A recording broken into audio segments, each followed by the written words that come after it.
Good morning, everybody. Welcome at the half-year result presentation of Aedifica. We will, as usual, walk you through the results and add some color to the results that we published this morning. Starting from the highlights that we identified for the first half of the year.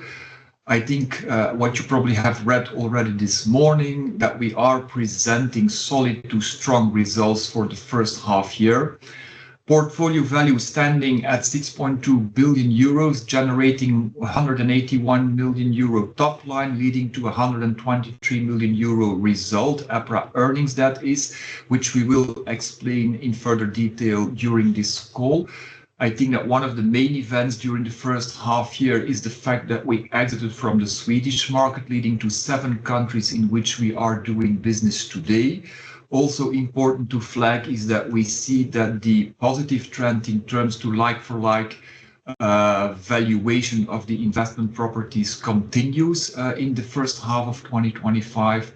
When looking at the investment program, as announced, we are working on refueling our pipelines. We will go into further detail also in that respect. And when looking at the balance sheet, I think that we are, as was already the case in previous quarters, presenting a quite sound and strong balance sheet with a 42% debt to asset ratio.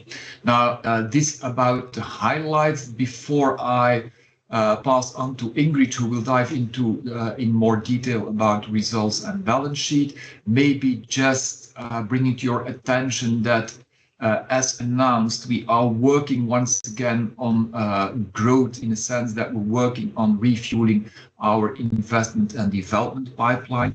We had given guideline for 2025, meaning that we are expecting to increase the pipeline and or the portfolio with 250 million euros of new investments and or projects.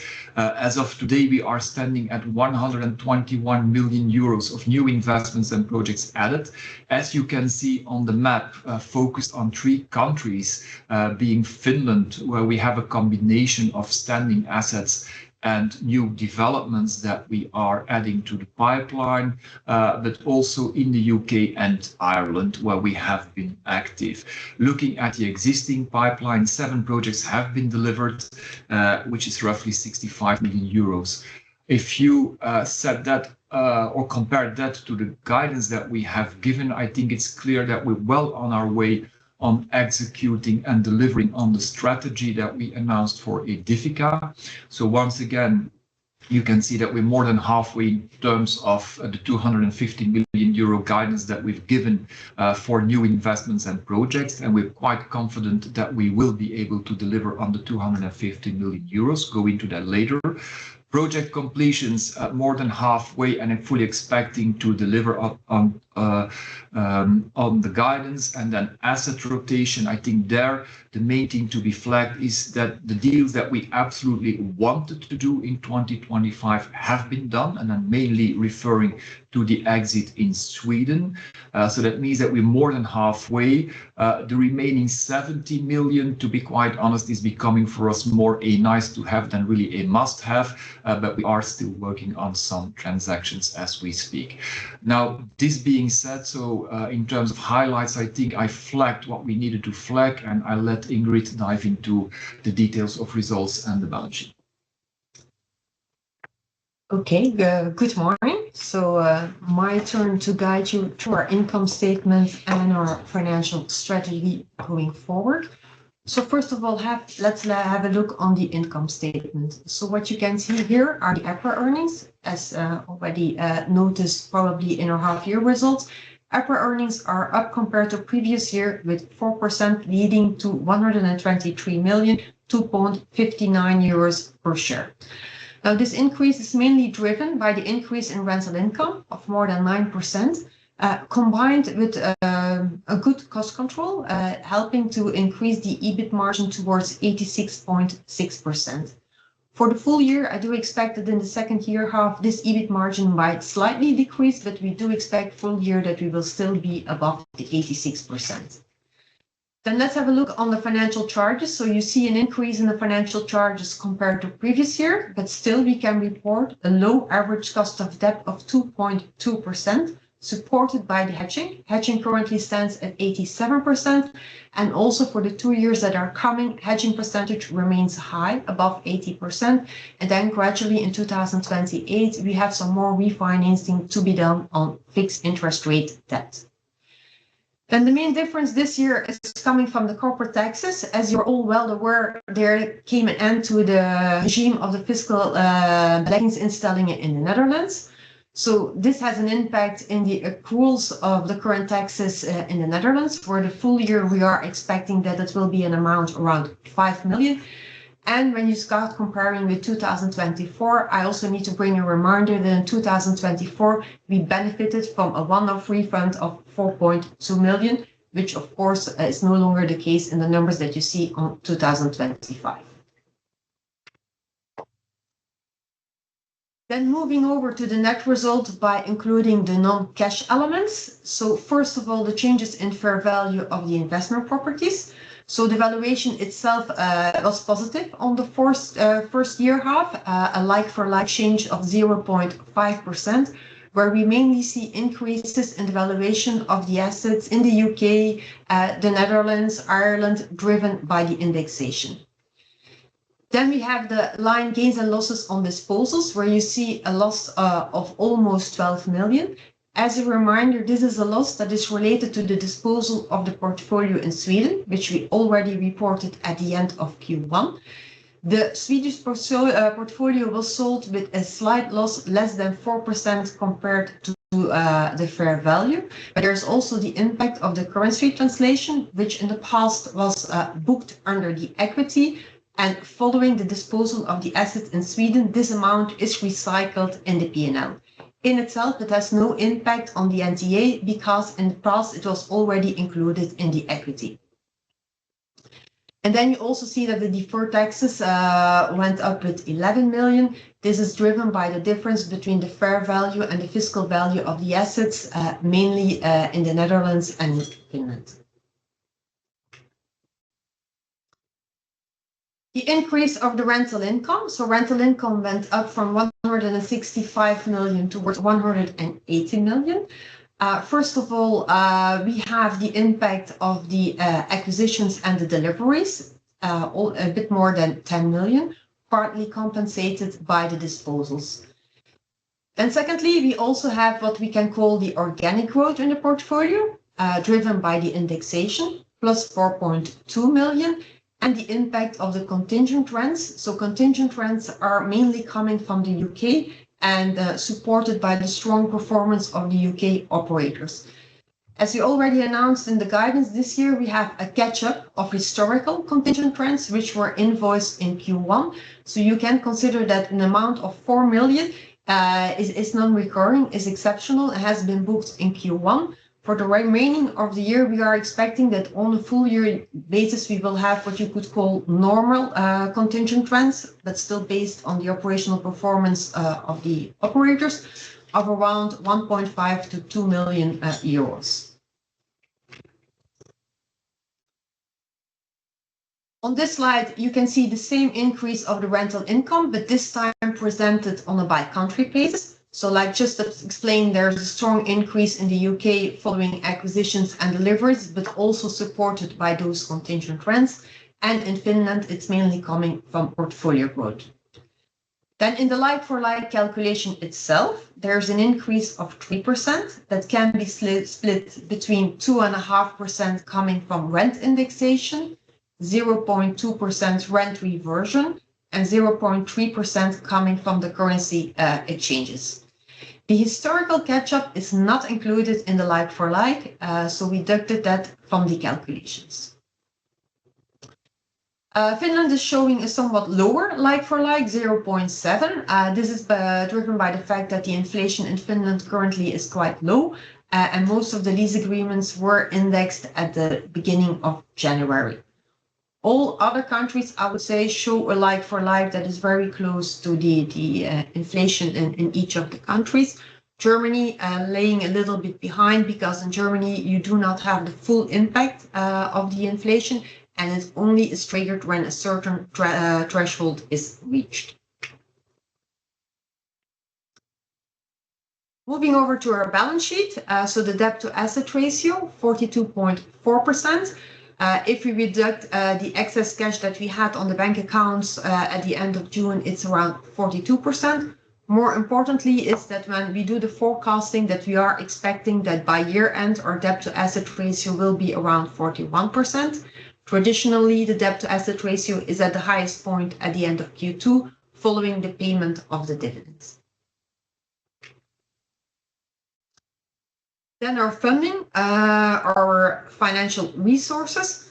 So first of all, we have a total financial debt of 2.5 billion, out of which the resources are for 55% coming from bank facilities and 45% is coming out of debt capital markets. With the banks, we continue to work on the refinancing of all of the debts that are maturing. So as you can see on this slide, our debt maturity schedule is well spread over the time. Most of the maturities for 2025 are currently handled. We still have 50 million of drawn and undrawn facilities that probably will be refinanced in the coming weeks. It also means that we have headroom available on committed credit lines of approximately 600 million. And this is already after deducting the backup facilities for the commercial paper program. So we have enough financing in place to cover all needs until the end of 2026. Moving back to the previous slide. So what you can see on this slide are our main debt KPIs, I would say. First of all, the interest cover ratio, still very solid at 6 times. The covenant with the bank stands at 2 times. Also going forward, we do expect that although the interest cover ratio will slightly decrease in the coming years following an increase in financial charges, but we will expect that we will remain above the 5 times for the coming 2 to 3 years.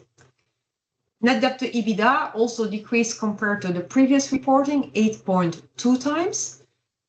We barely have any secured financing, so most of the financing is done on an unsecured basis, and only 4% of the assets are encumbered. We still benefit from a BBB credit rating from S&P. As you all might have picked up, is that following the announcement of the transaction on Cofinimmo, there has been a positive credit watch where S&P is stating that if the transaction completes following the announced terms, this could have a positive impact on the credit rating.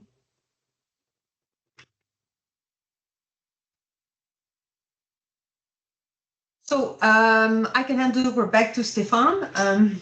Thank you. Walking you quickly through the main portfolio features as at the 30th of June of this year. I guess not a lot of surprises here. The focus of the company still is to a large extent on elderly care and senior housing. The 88% that you see on this slide is basically 1% higher than the number that you saw at the end of the first quarter, but that increase is mainly due to the exit in Sweden, where we did not have any exposure to elderly care homes and senior housing. So in itself, no surprises. When looking at the geographical footprint of the portfolio, once again, I think you will find something very similar to what you have seen in the recent past. So the main 4 countries, each around 20%, still are the UK in first instance, followed by Belgium, Finland, and Germany. We do see Ireland over the past couple of years growing a lot, now standing at 7%, with the Netherlands standing at a quite stable 11%. Maybe also flagging that we delivered our first project in Spain a couple of weeks ago. So the -1% now is basically representing 1 asset in Spain. Looking then at the tenants, and I think that as usual, this is probably the more interesting topic. Now, first of all, what you do see here is the tenant diversification, which in itself has not really changed. Our main client remains Clariane, standing at 10%. So what you see here is, I think, a quite well spread tenant pool, more than 140 different groups. You will find the bigger European players. You will find national heroes, local heroes, but also some not-for-profit players. Also drawing your attention here to the Finnish municipalities, which are good for 4% of the total outstanding contractual rents of the whole of the portfolio. But it means that when looking at the Finnish portfolio, municipalities, so public operators, are a very, very important part of our Finnish activities. And we do expect that to remain the case also in the future, might be even growing. Though we do see private operators becoming more and more active in the Finnish market. Again, we'll talk about that later. Talking about occupancy, there's a couple of remarks I think we can add to this slide. Now, first of all, when looking at the coverage, what you see is that for 5 of the 7 countries that we're doing business in, we have a very strong coverage, up to 100% in 2 of the countries, but well above 90% in 2 others, and in the Netherlands now at 82%. Now this coverage is increasing. Okay, Spain, we only have 1 asset which has recently been delivered, so it's not really relevant. The Finnish market remains the one where we are putting a lot of effort into place to try and convince operators to be more transparent and communicate about occupancy and financial KPI. It is work in progress, but we did make some progress as we reached an agreement with the first operator and working on an agreement with a second operator. So this being said, not expecting to see a high coverage in Finland in the next 1 or 2 quarters, but at least it seems like the trend is changing also there for the better. And as usual, you know that we refer to Attendo publications where you can get some flavor about what is really happening in the operating market in Finland. Now, this being said, when looking at the occupancy numbers themselves, first message clearly is that the average occupancy in the care homes in the 5 countries where we do have sufficient information remains around 90%. So it's a high number. Looking at the different countries, you will see that, as was the case in the previous quarters, some of the countries are at 90 or above 90%. What we do see in those countries is that a certain seasonality is starting to kick in, meaning somewhat higher numbers or slightly higher numbers after the summer, slightly lower numbers after the winter. But that is the type of seasonality that we also noticed before COVID. So that basically means that we're getting really back to a normal pre-COVID situation in these countries. I think what to us is more striking and more important is what is happening in Germany now. We now see Germany in our portfolio coming in at 87%.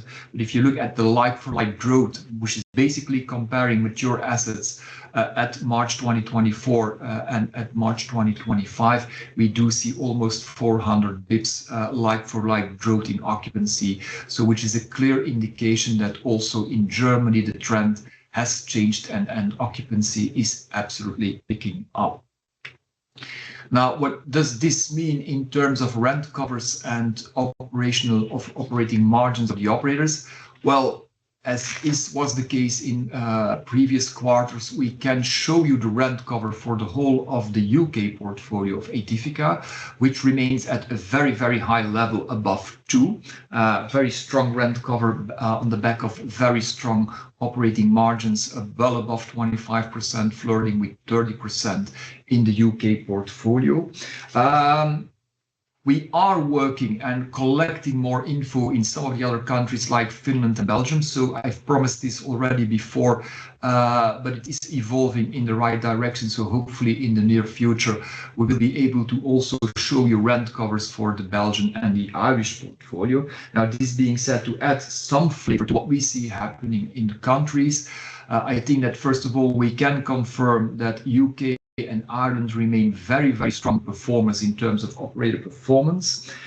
We do see a lot of positive indicators and trends in countries like Finland, where once again referring to Attendo, which recently, and I think it was 2 weeks ago, flagged slight improvement of their margins, but more importantly, for the first time, if I'm not mistaken, not just referred to increased fees they're getting from the well-being countries, but they basically also referred for the first time to the positive impact of the somewhat lower staffing requirements that apply in Finland since the 1st of January. So they do start to see the first positive impact of that on their margins. What we also see in Finland is clearly that our development pool is growing, and that some of the bigger operators, private operators, like for instance Attendo, but also Mehiläinen, are absolutely turning back into growth modus. So quite a lot of positive trends in Finland. Looking at the Dutch market, we do see a very stable market, which recently a new study published by BDO indicating that in the, I think it was mostly talking about the intramural part of the market, but this being said, they flagged that they now see fee increases outpacing cost increases, which once again, on the back of growing occupancy, seeing also revenue per resident growing is what we want to see, and it's clearly what is also happening in the Netherlands now. Maybe also about the German market, where we have seen some issues over the past couple of years. Once again, I think that we can confirm that the positive trend that we saw is still continuing. We mentioned already in the past that I-costs in certain regions are increasing to levels which seems to be very promising. We keep hearing from the German team that also the idea of allowing more flexibility in staffing requirements is also starting to kick in more regions, which should be helpful for the German operators. And as we just flagged, we did see this quarter really the occupancy in our portfolio improving. So that makes us also quite positive about what will be happening in the German market in the near future. This being said, we do see a positive trend, and we confirm the positive trend that we have been talking about regarding operators over the past couple of quarters. Now, as I keep repeating myself, does not mean that there is not still a risk of certain incidents. And then talking about incidents, we flagged in the press release that when looking at Colisée, we only can confirm what we said at the end of the first quarter. Rents are paid at June 30, and occupancy of the Colisée, but in the case of Aedifica, this is basically the Almonea Belgian portfolio. Occupancy in that portfolio is absolutely in line, actually above the average of the Belgian market. So there's nothing new that we can tell you at this point in time about Colisée. About Argentum, which is an German operator that, at least for part of its portfolio, went into insolvency. There's only 2 assets involved in the Aedifica portfolio. One of these assets is an absolutely top performer and is, by the way, in a self-managed insolvency of Argentum. So we do not expect any impact on that asset coming out of this insolvency procedure. The other asset is one that we were redeveloping, and that will be, if everything goes well, but will be transferred out of the insolvency to a new operator in 2 days from now, on August the 1st. So that is an issue that we are, well, if things go well, has been solved by now. I think that concludes a bit on what we have to tell about what we see happening with operators. So we do see a positive trend that continues, and we do see gradually improvement of operator performance in Europe on average. Walking you through some other features. Now, first, the lease maturity still stands, or the WALT at least still stands at 18 years. We have a 100% occupancy rate within the portfolio. And I think that what is important to flag also is that when looking at the maturity of the leases, only 1% of leases will expire in the next 5 years. I think that in itself is also a quite strong feature. Looking then at the portfolio valuation, as I mentioned at the beginning of this session, but maybe the trend continues, or the positive trend continues. Looking at the fair value yield as at June 30, we do see an average fair value yield, gross fair value yield of 6% for the whole of the portfolio. But when looking what happened like for like, I think that now, well, 18 months on a row, we do see stable to slightly increasing valuation, which meant for Q2 2025 an increase of 0.21%. If you look at the whole of the first half years, it's 0.5%, but also important is to notice that it is now slightly positive for all of the countries in the portfolio. So the trend is more and more confirmed. And then one slide that we particularly find interesting this time because it is an indication of the fact that we do see, gradually do see a more dynamic healthcare real estate investment market in Europe. Our pipeline year to date, this is not the exact June 30 number because we took into account some of the deals that landed just after June 30, but year to date, our pipeline is standing at 178 million euros. I think that interesting is to have a look at the geographical split, where historically we used to have a huge pipeline in Germany.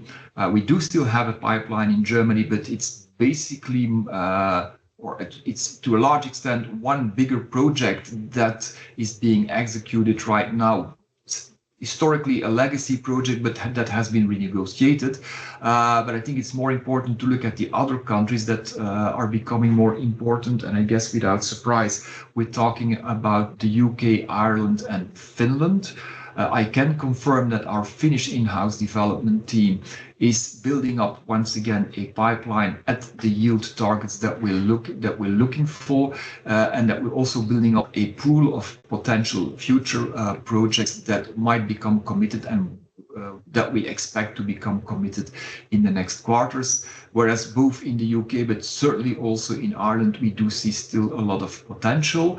I think that this is reflecting the reality of operator performance in these countries, which allows us to find an interesting balance between the cost of construction, our own cost of capital, and the rent payment capacity of operators. And that clearly reflects into this geographical split. In terms of expected delivery dates, so you will see that we still expect 43 million euros of projects to be delivered this year, and then roughly 65 and 70 million in 26 and 27. Maybe reminding you that all of these projects are 100% pre-let, so there is no speculative development going on within Aedifica. But I think the main feature here is now that we finally reached the 6.5 initial yield on cost, average initial yield on cost for the whole of this pipeline. You heard us talking in the past about the targets that we're setting. I think now the legacy deals are behind us. The past is behind us. We're now building a new pipeline, which is clearly reflecting the yield on cost that we want to see around 6.5%. And then perhaps underlining and stressing that we do expect to be able to continue refueling this pipeline. When talking to the country teams and our investment team, I can confirm that on average we do see a much larger, bigger pool of potential deals that we are analyzing continuously. So that is a first indication of a more dynamic investment market. We also have more important, what we call pre-approved deals or pool of deals, meaning deals that we have analyzed, that have green light within the company, but that still need to become committed. So we really do see a more active investment market in Europe, which gradually keeps improving. Then maybe just as a quick reminder, Aedifica was founded in October 2005. So we have our 20th anniversary this year that we already celebrated with the team, and this puts me in a position to thank the team for the efforts that have been made over the past 20 years and over the past couple of years. And that is basically a big part of the success of Aedifica over this period in time. With some more in detail on where these people are working, but you see that we have a very international team with a relatively small, mean and lean HQ in Brussels, and then most of the other people dedicated to one of the countries in which we are doing business, with the somewhat bigger number in Finland, clearly reflecting the fact that we have a full development in-house team in Finland. And that then brings us to the outlook, which I will let Ingrid explain. Okay. So at the beginning of the year, we have given guidance that for 2025, for the full year results, we are expecting an EPRA EPS of 5.01 per share, and we announced a proposed dividend of €4 per share. Now, after this 6 months, the results that we have just shown to the market this morning, they are ahead of budget. But at the same point in time, we also take into consideration that we have the exchange offer on Cofinimmo that is outstanding, and where certain elements are currently unknown, like the exact timing and also the number of shares that will be tendered, and that will have an influence on the EPRA earnings for the full year 2025. So for that reason, management decided to keep the guidance on a standalone basis, as it was announced at the beginning of the year, and at the €5.01 per share. So depending on the rollout of this transaction with Cofinimmo, later onwards, we can provide more specific guidance on this. Okay. And so we made the bridge towards the Cofinimmo transaction. So quick update on where we are standing in the Cofinimmo transaction. So a lot has happened since May 1st, of course. Main milestones up till now. Now, first of all, the fact that we were able to reach an agreement with the board of Cofinimmo regarding this transaction, which then led to an exchange ratio of 1.185 new Aedifica shares for each Cofinimmo share.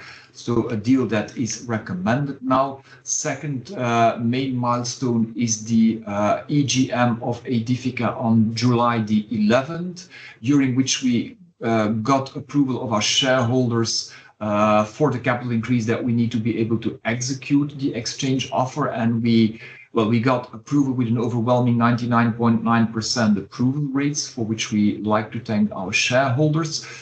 Right now, we are in the more if I am allowed to call it like this, administrative phase. So basically, teams are working now on prospectus approval with the FSMA in Belgium, and we're working also our way through the merger approvals that we need to be able to execute the deal. Now, as you all know, the Netherlands and Germany already approved. We are in Belgium right now in an ongoing procedure with the Belgian Market Authority.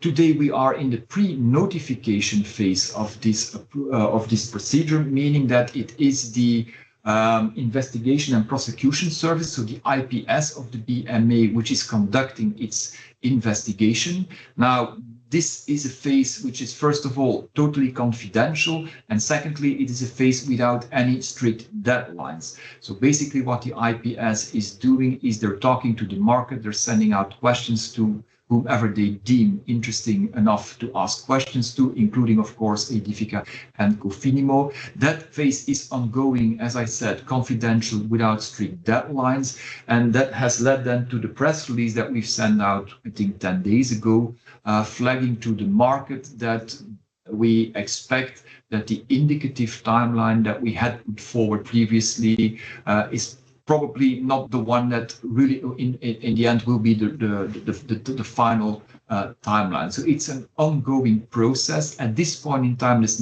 absolutely nothing more that we can tell you about this, expecting that you probably will have a lot of questions, but I'm afraid that there are not a lot of answers that we can give at this point in time.